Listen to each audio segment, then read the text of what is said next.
In this video, I will show you how to update your Edge panel with the Copilot logo and chat history.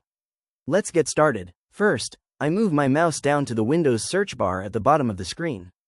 I click inside it and type out Edge to search for the browser application. The best match populates at the top, so I click on the Microsoft Edge app icon to open it up. Once Microsoft Edge loads completely, I direct my attention to the top right corner of the window. I look for the text button that reads Chat, accompanied by the Copilot logo, and click on it. This action opens a side panel on the right side of the screen, revealing the Copilot interface directly within the browser window. Next, I navigate over to the far left edge of this new side panel. I see an icon representing a menu or history list, and I click it. This expands the Copilot navigation menu, bringing up options like New Chat, Library, and Tasks. Beneath these menu headers, I see a list of my previous conversations. I click on the History tab to view my full past chat history. I take a moment to scroll down through the list, reviewing the various topics and titles I've previously discussed with the assistant.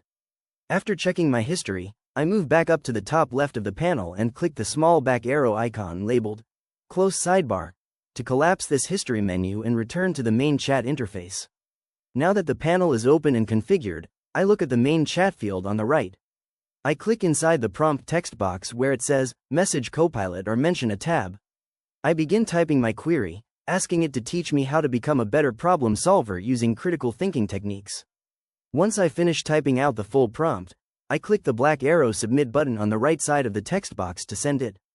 The Copilot immediately begins processing the request.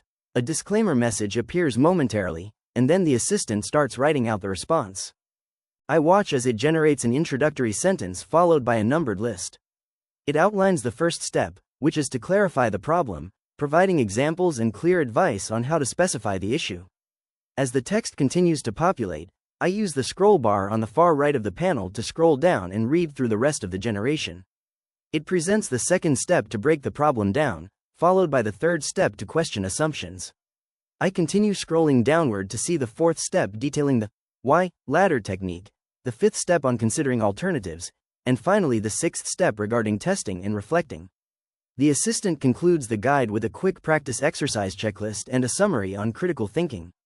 With the panel now updated and the active chat history visible, the process is complete. If you found this walkthrough helpful, please consider liking the video and subscribing for more quick tips and tutorials.